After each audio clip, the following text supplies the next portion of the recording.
Hey everybody, DeLongshot Signatures here. Wanted to try something a little bit different here. I don't always get to show every aspect of my autograph collection. Um, I try to show off the binders that I have for the photos. It's a lot harder to do with cards. I feel like I just end up reading names to you guys and insulting your intelligence by doing that. I haven't come up with a way to do that any better right now, but what I do want to try is put a little bit of context into some of the names that I've been able to add to my collection and where they are for the different sport or the different genre that I am getting them for. So, with the start of the NFL season having just happened, I want to talk about the top 10 quarterbacks that I have in my collection right now. This is all based off of an aggregate score. If you guys know and have listened to my videos, I talk about keeping spreadsheets, keeping track of all the different stats and accomplishments of these players. I can't keep track of everything. That would just take way too much time for as large as my collection is, but I try to keep track of all the basic stuff.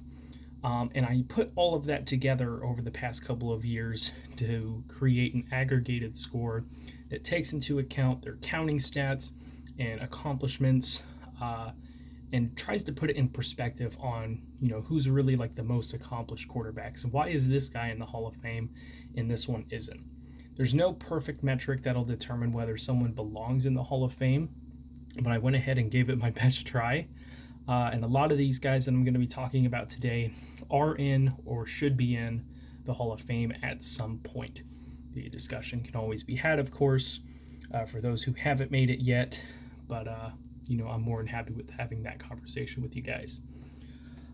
It is not adjusted for era as well, because trying to take that into account would be extremely difficult, but accomplishments weigh a lot more than just a basic counting stat, and just having a good number of whatever's, passing yards, wins, Pro Bowls, that alone shouldn't determine whether or not someone is very accomplished. It should be the entire body of work, and I'm really happy with how this has come out, as I've tweaked the formula probably over a dozen times, and putting all of that into perspective.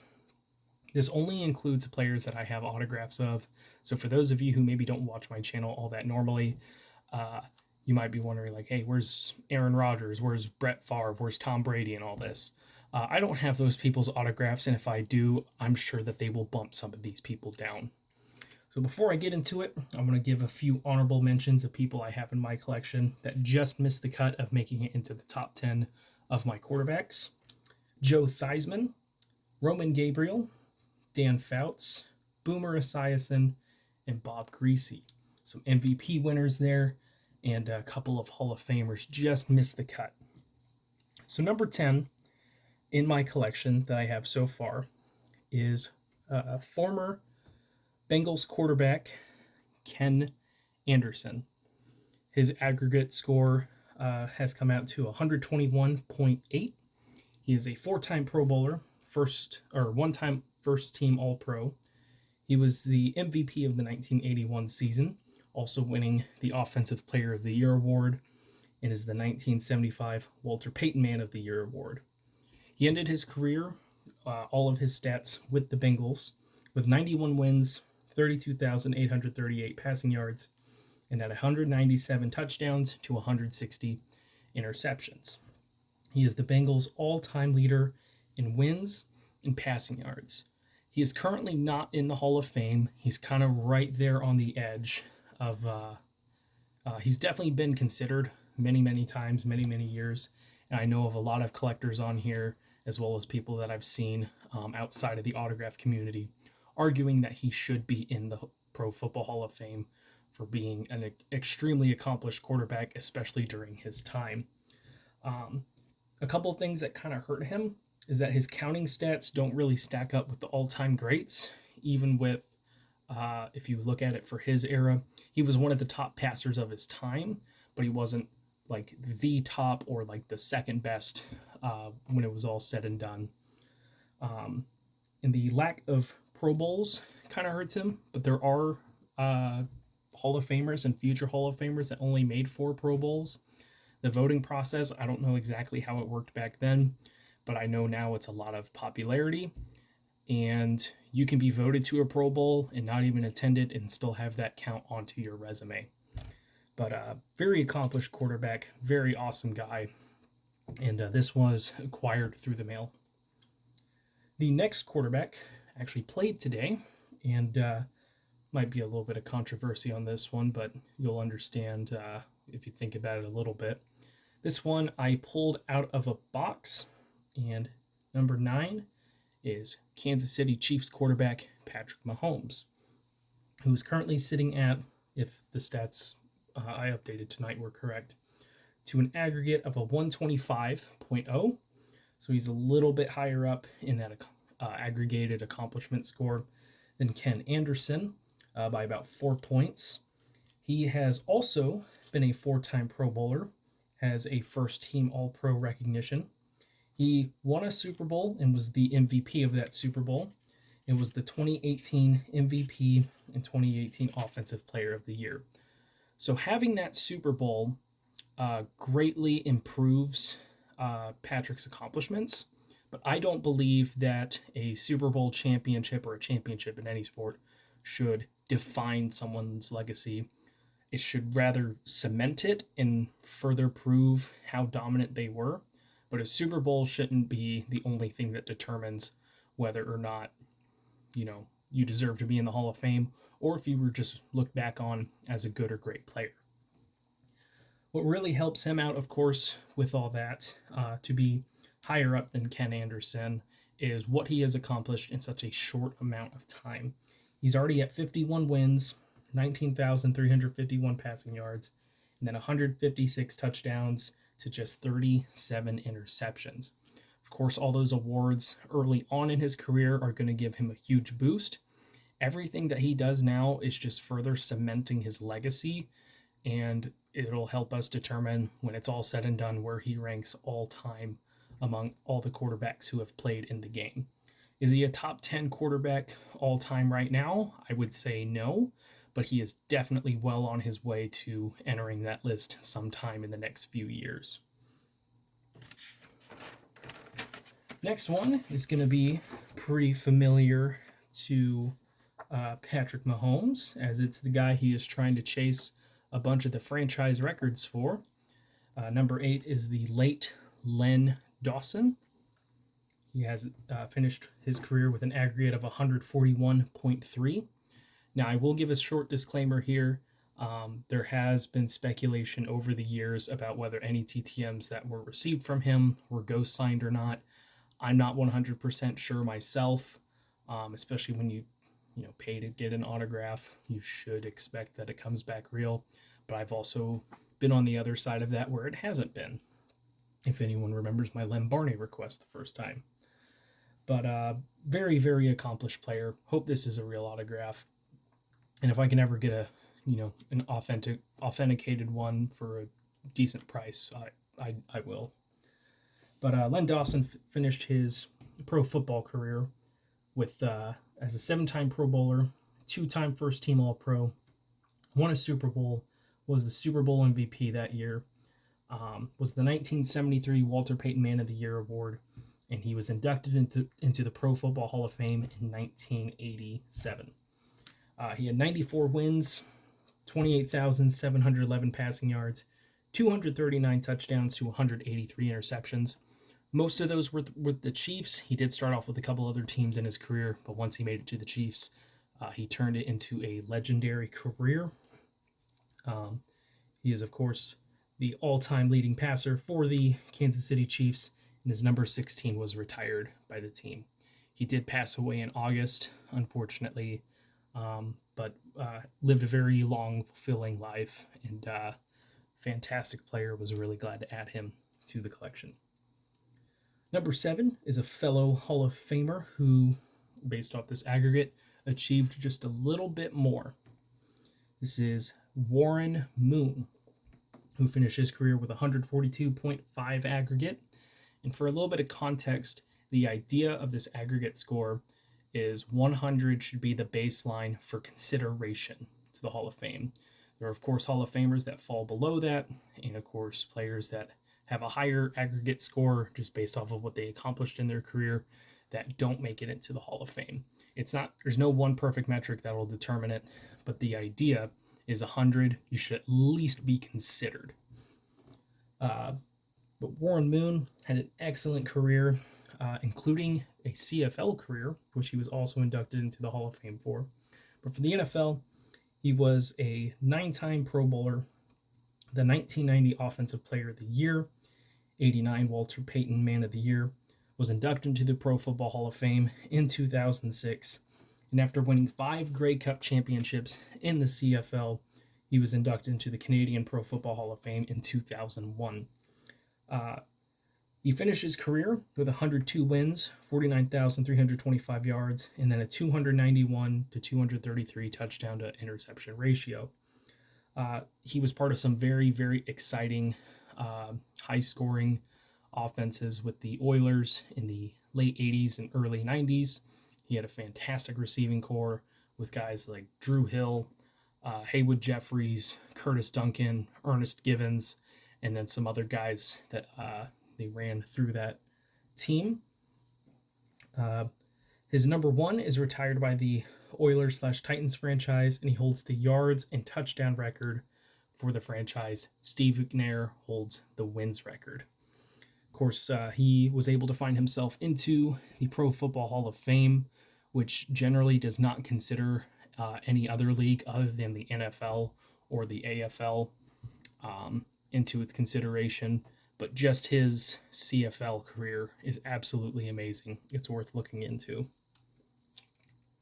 Number 6, another fellow Hall of Famer who found himself in one league and then made it big in the NFL, is Kurt Warner. So this was received TTM. He doesn't sign items that are sent to him, but they do give out pre-signed cards from his foundation. At least I think they still do. I haven't gotten one since this one, I think in 2017, I think it was. But Kurt Warner finished his career with 4 Pro Bowls, 2 All-Pros. I don't know if I mentioned the aggregate score, but he finished with a 162.7. He had 4 Pro Bowls, was a 2-time first-team All-Pro, won a Super Bowl, was the MVP of that Super Bowl, 2-time league MVP in the 2008 Walter Payton Man of the Year award. He was inducted into the Pro Football Hall of Fame in 2017.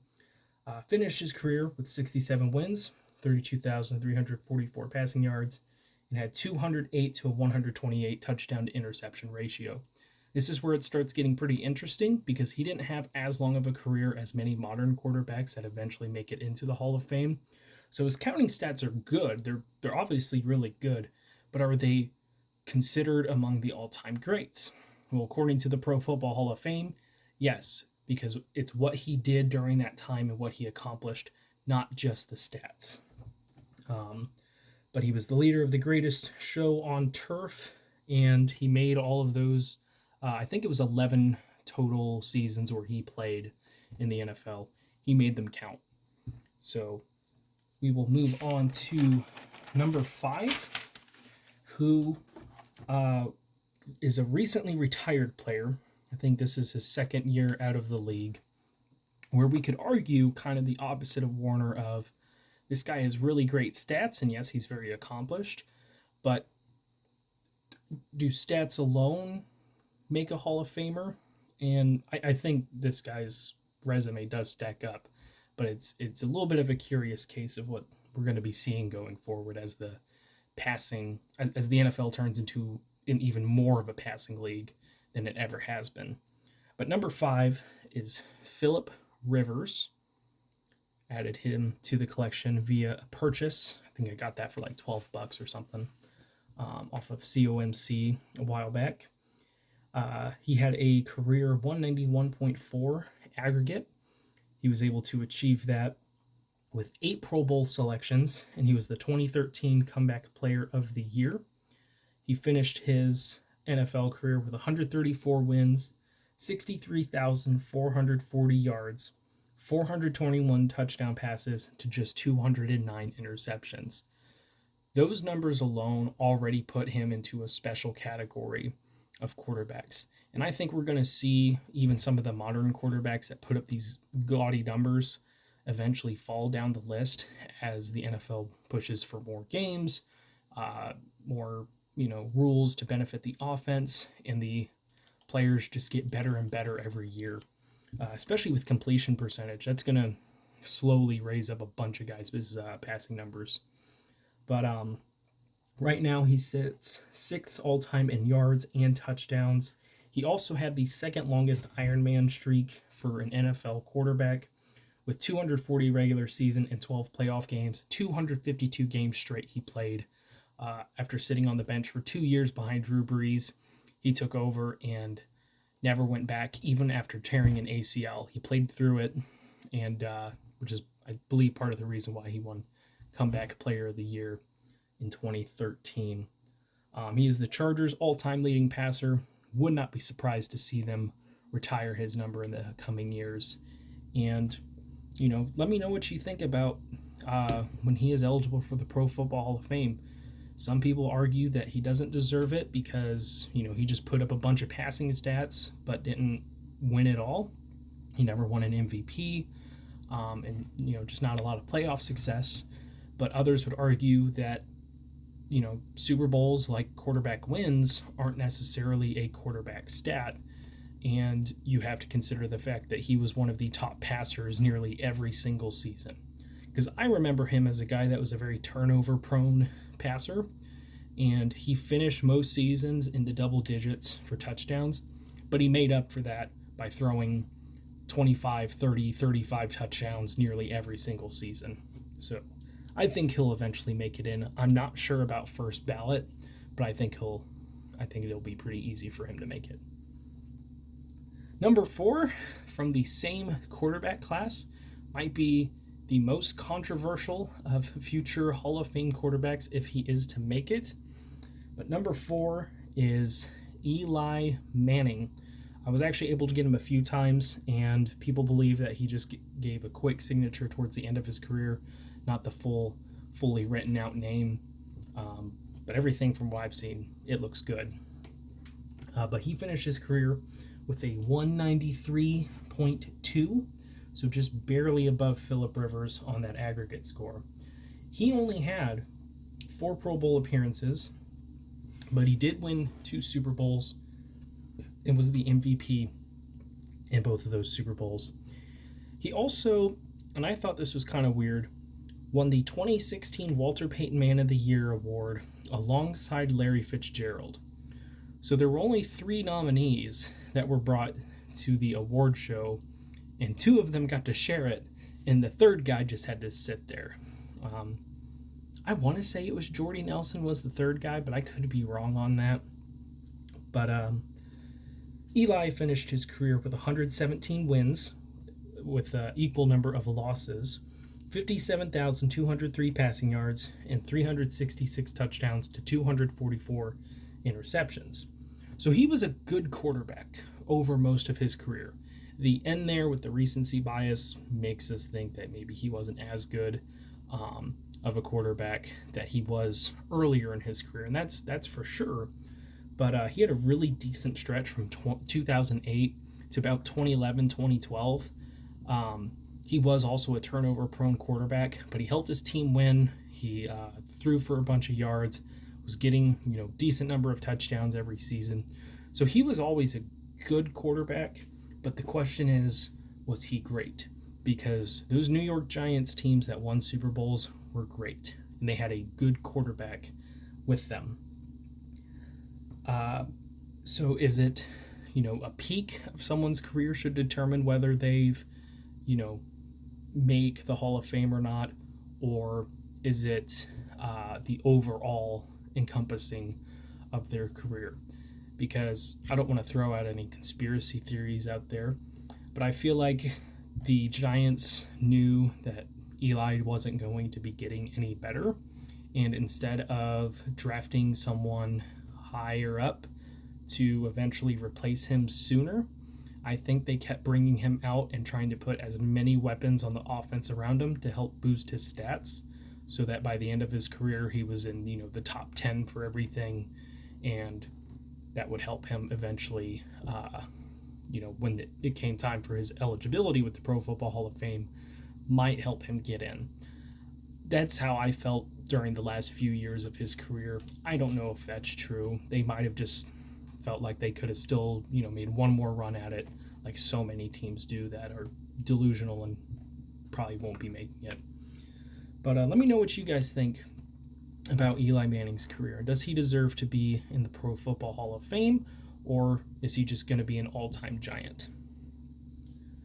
Number 3, and this is where I'm not super worried about the era adjustment, because this guy did not play in an era of passing, but he made the league much more aware of how good throwing the ball is. But number 3 is known as the Scrambler, and that is Pro Football Hall of Famer Fran Tarkenton. This was a purchase off of his website. I believe he charges $40. At least he did at the time. Not sure if he's still charging that now. But he finished his career with a 203.2 aggregate, based off the model that I have, with 9 Pro Bowl selections, 1 first-team All-Pro. He was the 1975 MVP and Offensive Player of the Year, and he would be inducted into the Hall of Fame in 1986. He finished his career with 124 wins, 47,003 passing yards, and then 342 touchdowns to 266 interceptions. This guy was a career leader for passing stats for quite a while. Very, very accomplished. And what made him so exciting to watch was his scrambling ability. Just drop back quarterbacks and then just tossing it, no matter whether they had pressure in their face or not. It was kind of a cardinal sin to try and evade the pocket. You need to stand in there, be tough, and throw the ball.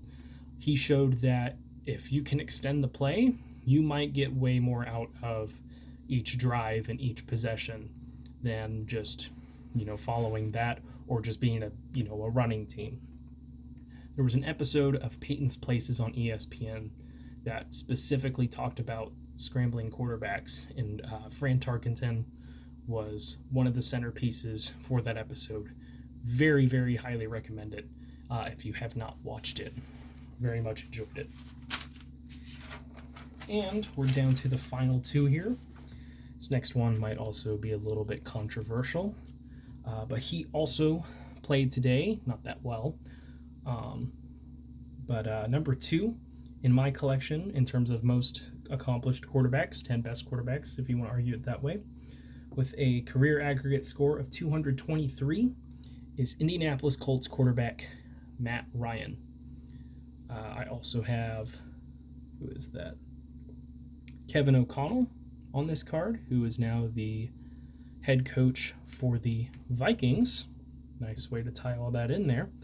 But Matt Ryan is one of those quarterbacks that is, again, considered really good, but maybe not an all-time great, but his numbers would argue that, and that's where we start having to look at whether numbers mean everything. Does one good season mean everything? What determines how good a player is? But as of right now, Matt Ryan is a 4-time Pro Bowl selection, 1-time first-team All-Pro, won the 2016 MVP and Offensive Player of the Year award. If you're a quarterback and you win one, you're most likely going to win the other. But his 2016 season was amazing. What he was able to accomplish, the records that he broke, both franchise. I think he broke a couple of NFL records. I think one of them was like most touchdowns to different players in a single season. That might have been a different year, but I'm pretty sure it was that one. And he currently sits at 120 wins, 60,087 yards, 368 touchdowns to 171 interceptions. Just looking at his numbers alone puts him in elite territory. But the question is, he doesn't have that much playoff success other than, making it to the NFC Championship and then one Super Bowl, which they lost. Would him winning that Super Bowl ultimately change his legacy?